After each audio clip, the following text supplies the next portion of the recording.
There we go. Hey, look who showed up. So, yeah, we're just listening to the remix of Show Your Blood in the background here, and we thought we'd familiarize ourselves before we started talking, but we kept talking, so we thought, well, we might as well start recording. Yeah. So we haven't reached Live Free or Die yet, but that's today's song of the day. We'll get to it. But anyway, so you were just talking about why you were the drummer who did not drum. Yeah, the drummer who did not drum. So how is it, so Curtis somehow convinced you to drop by. Well, yeah, like I had started drumming at school because I just loved the concept. Like anytime I sat down near drums, it was great. But I never actually learned in school.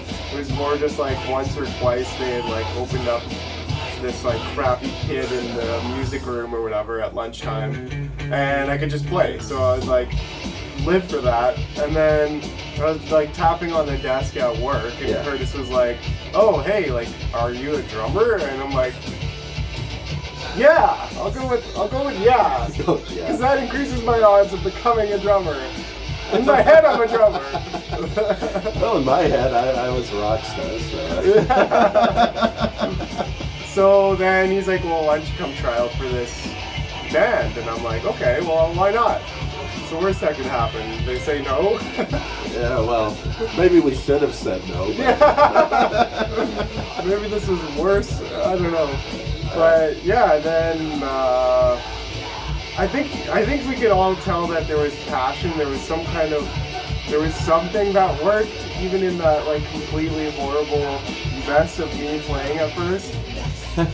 Well, maybe I'm on my own there, but everything involved was so clumsy that it just the more weird it got, it seemed the better. There was the more chaotic, the more chances of something being played at the right time.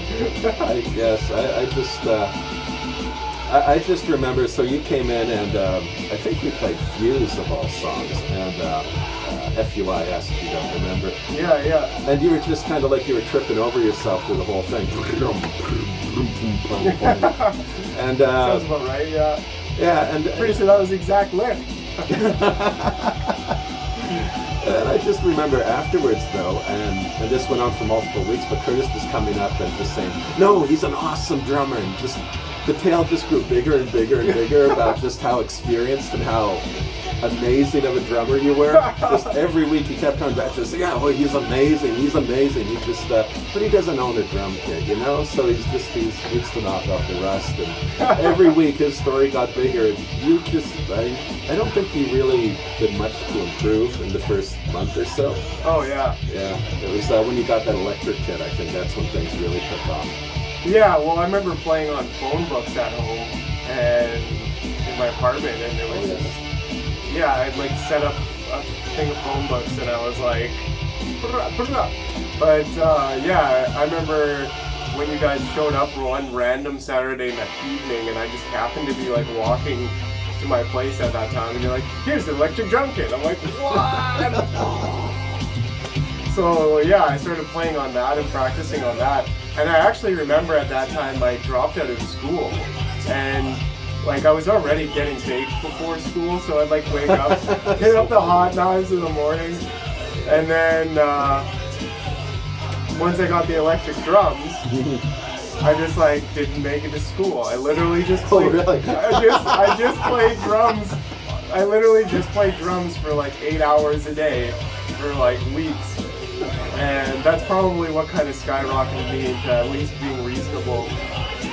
Well, I think what made Curtis's lie believable is really by July or August we were playing the Park Theater with you, and at that point it was no question that you drummed. I mean, you were pulling it off, and it wasn't like it was one or two songs. That was like a 2-hour set you played. Oh, really? Oh, that's... Yeah, that's when it was like all us all night or something, wasn't it? That's right. I think at the time I had Bad and I don't know. I was I guess I was feeling, well, if I'm paying for this, then it's kind of going to be our showcase or something. I had some... No, there was someone else opening for us, and they were kind of... she had done us a favor, so I was being reciprocal and stuff, but it was mostly us. And I think we played the longest we ever played anywhere that night, because we were totally in control of the evening. It wasn't like an hour, one of 5 bands somewhere else. It was, you know, I paid for the evening, and it was going to be all about us. And so that's what happened. Yeah, we went 2.5 hours. Wow. So those, 20 people in attendance really got their money's worth. Yeah. Well, it must have been after that, though, that I remember being at your place there. And, like, just...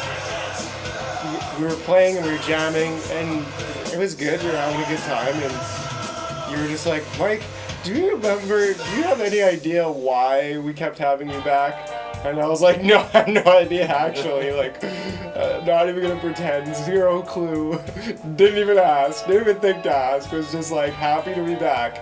And yeah, that's when you told me that Curtis basically made up this idea that I had like recorded albums and like played live, and like that I just wasn't in practice because I was in an apartment and didn't have a drum kit and didn't have a place to practice and whatnot. And I was like, well, that's news to me. It was like the lie that, I don't know, if you lie enough, it becomes the truth, I guess. Yeah. But it worked. It was actually just the thing. I think what was cool is that outside of the band, yourself, Curtis, and myself, I think we were 3 people who would have never hung around each other in anywhere for any reason. We were just 3 different people. Yeah. And it was weird, and it was that 3 of us decided to just come together and do it and do anything. And I know it was really cool in that part. But I do remember at one point we got to talking about like David Icke and aliens and stuff. Oh yeah. And you were so surprised to find another human being who had actually knew a little bit about that. Yeah, we're like out of body experiences too. And yeah. Oh man, remember you told me some interesting tales there about that sort of thing, and it was just like mind blown. Yeah. Yeah, it was like, oh, you're weird. No, you're weird too. And it was like, it was weird. That was a little, while you're still kind of learning the ropes of the drums, but I think from that moment on, it didn't really matter, because it was weird, that shared curiosity kind of made you belong, regardless of your ability. Oh yeah. So it was cool having you around, even if you didn't know what you were doing from that point on.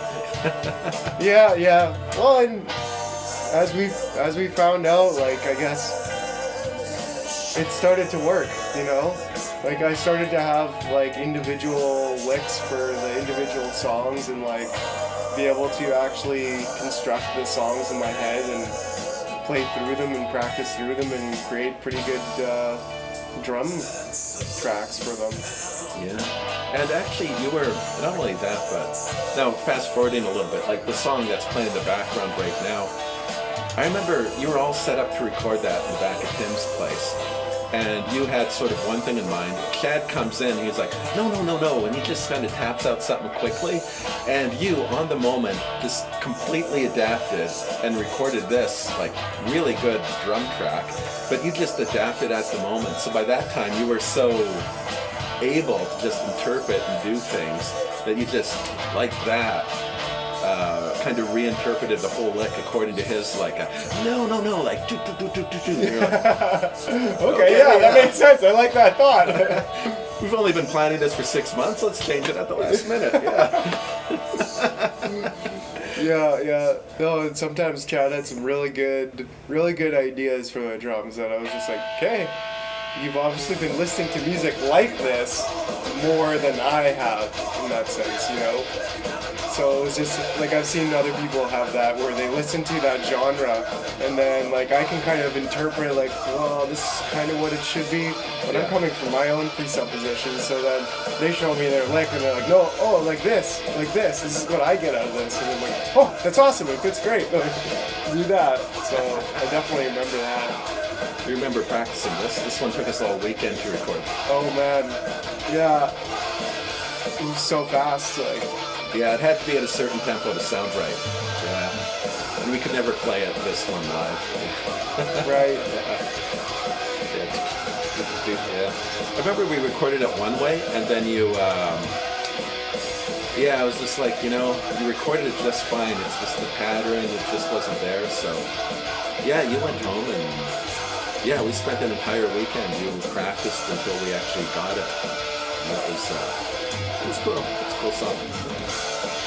Yeah. Actually, you were talking about making licks. I was mentioning, I was talking to someone else about this when I was talking about the, like a couple of years ago, I recorded an album just of old songs that I'd forgotten about over the years. And one of them was Sunsets, and the drum track. The basis of the drum track that I recorded for it was from a recording of one of our rehearsals where the song wasn't really written, but I was just kind of jamming on the main riff, and you were there in the attic. And the pattern that you tapped out, I basically just copied it for this recording from a couple of years ago. Oh, cool. So your influence is still holding strong all these years ago. So that's Sunsets, if you want to look it up. It's basically your drums being imitated there. Cool, yeah, I'll have to check it out. And, what's this? Oh, your blood. This one was always weird because it started kind of like offbeat. And I think you would always have to count it, and we would have to be listening, and then I think we started to play on the 4, then everything would hit on the 1. And I just remember Chad there just prepared to fuck us up as soon as that 4 would come up. So he'd be like, hey, 1, 2, 3, going, stop. This is one of my favorite songs. Yeah? Yeah. Yeah, it was, I don't know, there's something about this song that just got to me. I was like, I can't wait to play that song. Kind of like Bring It On too. Like it was kind of, Bring It On is so unique that it was just, I don't know, at least the drum track, that it really had character that I was like, oh, I can't wait to do that one, Yeah, well, it really used the toms. Yeah. And so many songs are just, the toms are once in a while, but that one, the toms is the song. Yeah. Yeah. So, we're kind of skipping back and forth. There's 2 real eras. There's kind of when Curtis was there and when Chad was there. There were kind of 2 different experiences, at least in my mind. And there's a bit of overlap where both of them were there, I guess. Yeah, I was, a couple of videos ago, I was just randomly going through files and decided to make that a video where I was trying to listen to the worst stuff I ever created. Yeah. But I came across some videos of all 4 of us at the same time. And I was like, oh yeah, we tried to be a 4-piece. And I guess we would have, but Curtis just disappeared and never came back or whatever. I don't know if he felt like he was being replaced, because he kind of was, but because he wouldn't show up. Right, yeah. I remember, because Curtis was playing bass originally, and then Chad was the bassist after. But also, I remember a time when Curtis played a bow on a guitar, or maybe it was a bow on the bass. I can't remember. Oh yeah, for the walk, he would have the bow on the bass. Yeah. And then if we'd be playing it, then we'd be kind of like sitting back, waiting for him to. Okay, is the solo done? Is it done yet? He just wanted to kind of keep going, and we'd be just like. Then I'd be just kind of repeating the same riff. Okay, are you done yet? Are you done yet? Then I'd start trying to drop him hints. Okay, let's kick him over. Cut his string. Cut his string. We're done. But yeah, so you're saying there was kind of two eras. Well, there was kind of the Curtis era and then the Chad era. And Curtis was, I know he was really enthusiastic and gung ho, but he just seemed to be, I don't know, he just kind of, he started going into a thing where he would talk about everything he wanted to do, but he wouldn't actually do it. You know what I mean? Yeah. Like he was all like, talking to walk. Yeah, like he'd always be phoning, saying like, "Oh, I'd love to be there, blah blah blah. I'll be there next Thursday for sure." And da da da. We'll do this. We'll do this. We'll do this. Next Thursday would come. Yeah, I'll be there next Wednesday. We're gonna do this for sure. It'll be awesome. And the thing is that what was hard about that for me was in the first year. He was the energy. He was the driving force. He was the big, 800-pound horse that was running the wagon. And he's the guy who brought you in and encouraged everyone that you should stay. And he was, he was the mover and shaker. He was the master bullshitter. But it worked for the first year, and then it kind of got in the way in the other years. Right. But he would do some strange things. I remember we were playing. You remember playing that little pizza place? Yeah, and what was it? Lila? No, Stafford. Stafford, I think. Yeah. And so we were playing a pizza place. Okay. So I showed up, and now I don't know. I'm thinking like we're playing at a place. And you kind of want to be kind of courteous to the place you're playing at. They're kind of doing us a favor by letting us play there. So I show up, and he's sitting there on the steps. So you can't go into the place unless you step over him or he moves. And he's got this big Pizza Hut pizza that he's sitting there eating. And this was not a Pizza Hut. This was a different pizza place. So he's eating a competitor's pizza right on the front steps of this place. I remember showing up just like, he doesn't even understand what's wrong with this picture. So I was like, and I remember he's just kind of, I'm trying to get him off the steps, just kind of get up out of, just get away from there, get away from there. He's like, you want some pizza? It's like, no, just get out of here. Go over in the alley over there. Go, get that out of sight. I was like, oh, if they see this, we're not playing here tonight. This would piss off any owner. Yeah. But that was cramped. I remember it wasn't like I had like a reduced kit. I think I just had like a hi-hat and a snare or something.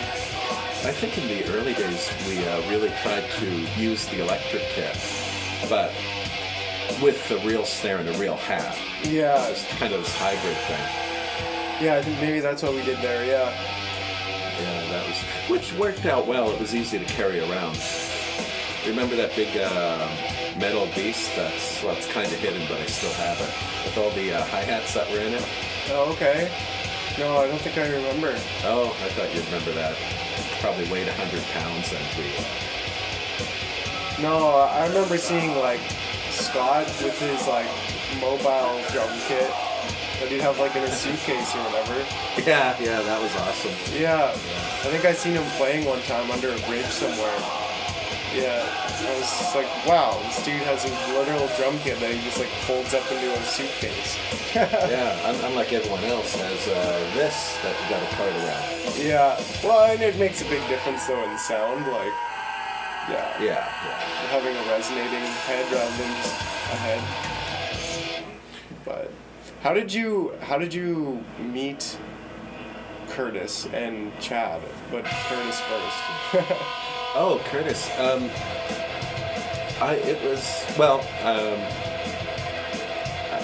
The first time I actually met him was we worked at the same place. Kind of. It was one of those telephone jobs from hell.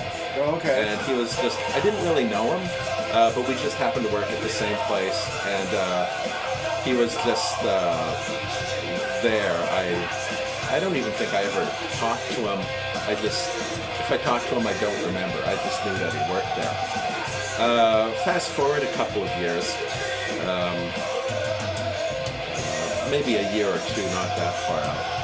But I was, and actually it's a story I told on one of the videos, but I was, there were a number of things involved, but I was going across town to see a movie with a friend, and I was going to bring a friend with me, and we're all going to meet up there. And so I get home, and somebody shot out the windows to my car. They're like little round holes in it. So I was like, oh, wow. And I wanted to get going. Well, I can't drive this. Even if you didn't mind the breeze, it's full of glass everywhere. So, okay, I can't drive this.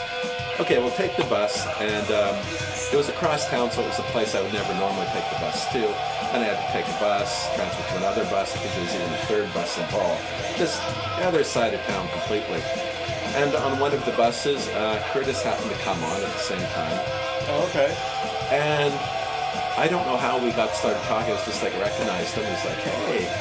And somehow we got talking about guitars. And I was like, well, I could use someone to play bass for the project. I want to get going. He was like, cool. And so that's how we met, kind of that series of coincidences. Right. And that really was,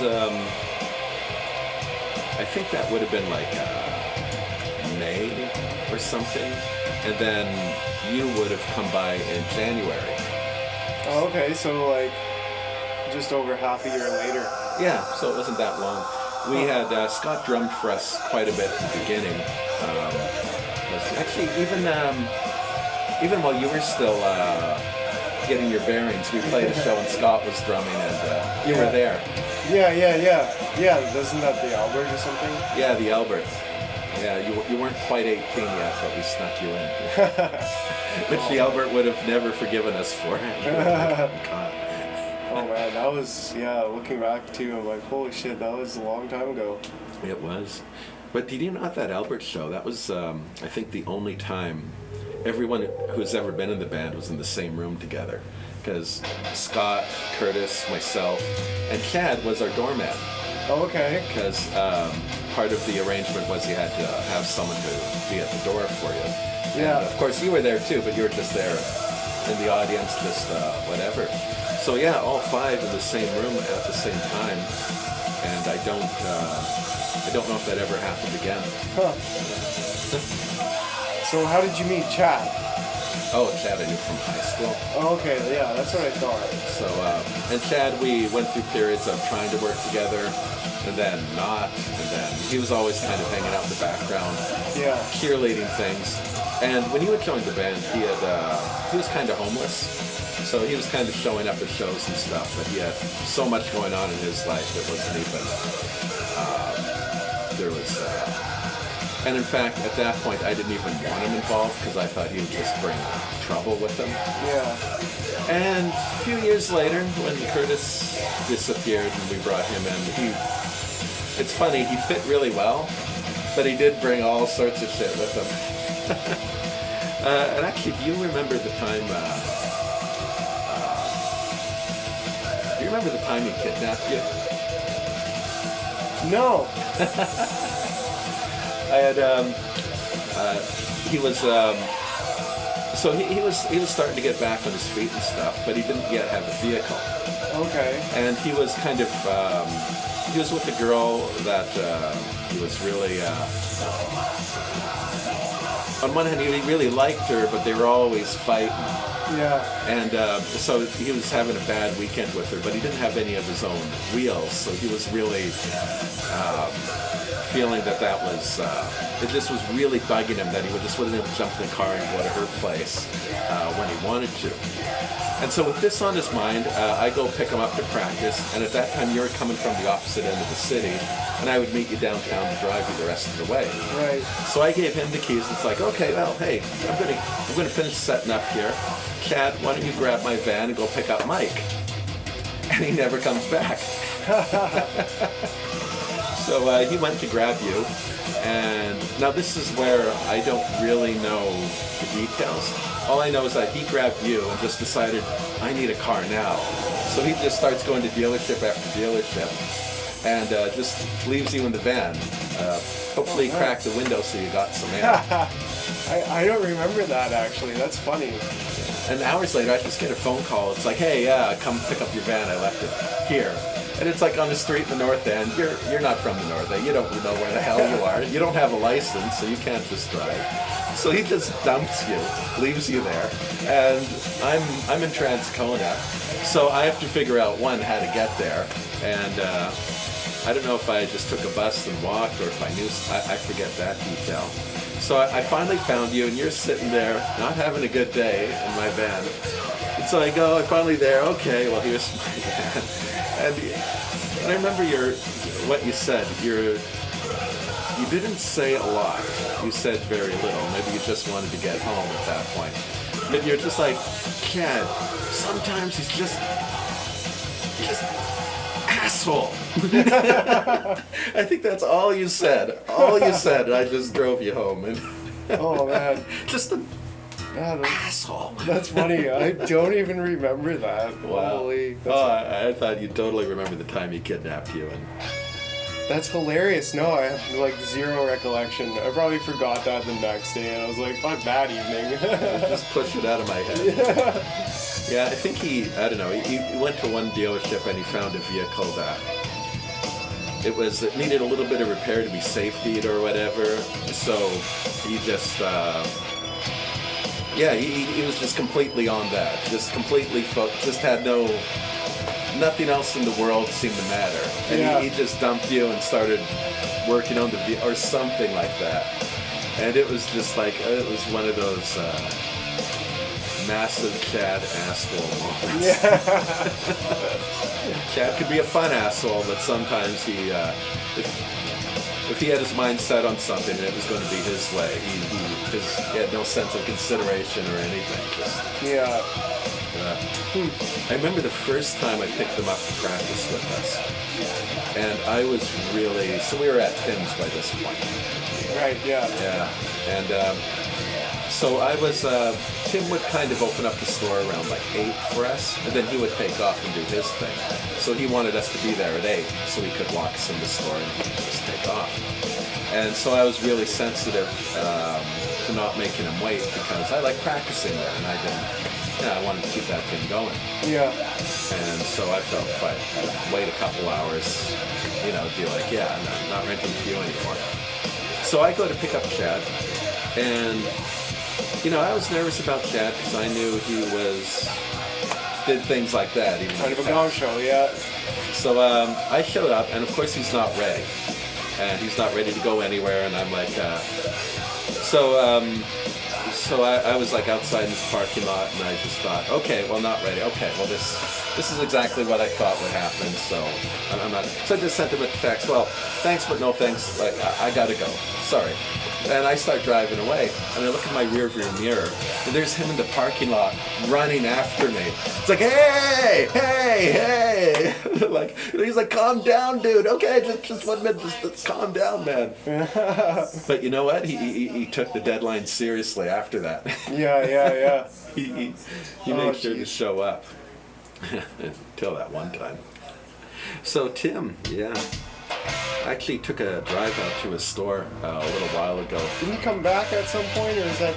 Yeah, he's back in the city. Yeah. I tried to get an interview with him, but it just didn't work out. Yeah. So, but I went to the location is just looks to me like a Christian bookstore or something. Okay, yeah. Like it's no longer a music store, that's for sure. No. So. Tim was a really cool fella. Yeah, definitely, yeah. I remember even when like the band wasn't getting along, he'd sort of come in and try and get everyone to be friends again. Because I guess we were bringing in some money, so if there was no band, no money. So I just remember him coming in, just trying to be a quick little peacemaker. It's like, okay, things are okay. I'm going to get my $50 for next week. And I think after a while he helped record this album. If it wasn't for him, it wouldn't have turned out so well. Right. He just kind of snuck in and started placing the mics for us. And yeah. I suggest you do it this way. And do you remember that other guy we brought in at the very beginning?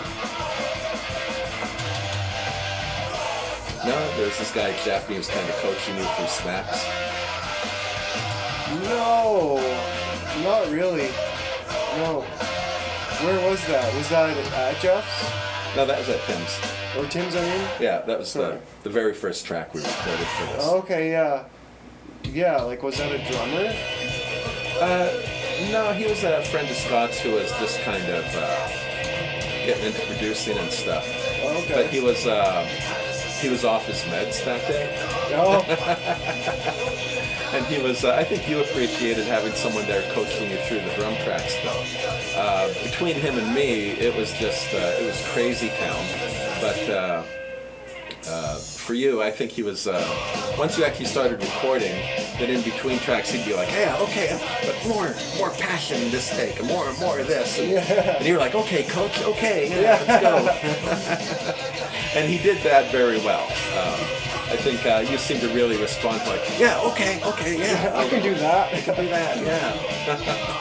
So that was really cool. Even though he was kind of, behind the scenes, he was just talking about weird, off the world things. He later admitted he was kind of, his medication wasn't quite what it should be or whatever, and I think that's why Tim kind of stepped in to help things out. Because he was kind of like seeing that going on. It's like, oh, this isn't going to end well, whatever's going on here. Yeah. Huh. So what do you, oh, this one, Live Free or Die. So I remember we set up to record this in at one point you lived in a little house. Yeah. Where whenever you would move the drums, the neighbors would just yell through their wall at you. Sometimes I would leave the window open. Yeah. So it was, if I left the window open, then they would just have, I was basically drumming in their house. So I remember that for sure, yeah. It was, yeah. That was an awesome little spot though. It's now been torn down with the new house built or whatever. Oh, really? Yeah. I remember being there because it was on a steep hill and the rain would cover the sidewalk and everything with mud. And I remember going there just kind of like, oh, shit. Walk through this you'd think they would run out of mud eventually if that kept happening. Yeah, erosion. But yeah, that was, there was a drum kit there. I don't remember whose drum kit it was. Maybe it was yours. I can't remember. Wouldn't surprise me. But somehow I had a drum kit there, and that was good times. I remember just having awesome jam sessions where I would just solo right into like whatever, and it was great. I love playing drum solos. It's usually super big, but yeah, I wasn't the only one who was like had a good time with them, because I remember a few times people just being like, wow, that was cool, Mike. That was really cool. But nowadays I've been playing my hand more than anything. Yeah? Yeah, so I've been really enjoying that. So is learning the big drum kit translate to a hand pan in any way? Yes and no. So definitely the rhythm part of it does, and there's a lot of like,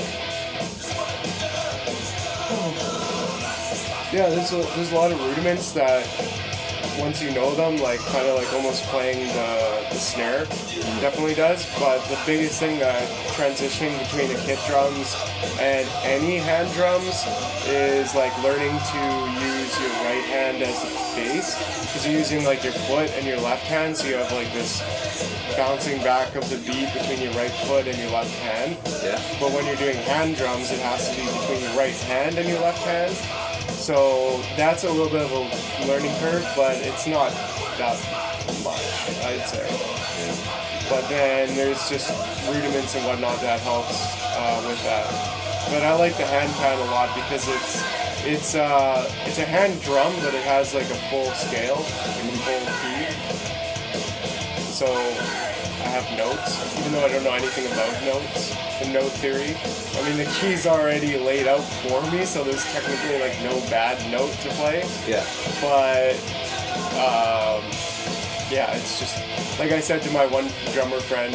He's like, oh, I have no idea about like notes and all this stuff, even though he's been playing drums for years, but you don't use notes with drums, just use rhythm. And I was like, well, to me they're just glorified tom-toms. Like, I guess they are, yeah. yeah. So I mean, I know like some things that sound good, like some note combinations I feel sound better than others, but that's really, it's all in one key, so it works. Yeah. How did you, where did you find your first hand pan? Well, I found hand pans on YouTube, just like looking up weird instruments, and eventually found the hand pan and was like, oh, this is amazing. I wish I had one. This would be perfect for my brain. And yeah, then I thought of getting one for years and years, and then one day I saw one at Long and McQuaid when I was just there like hanging out, and yeah, I was super excited, and that was last year, and I bought it pretty much that week. Yeah, cool. Well, we'll pause here, but you'll come back for a second part. Okay. And so we'll spend one more episode with Mike talking about adventures in drumming, and yeah, thanks for dropping in today. All right.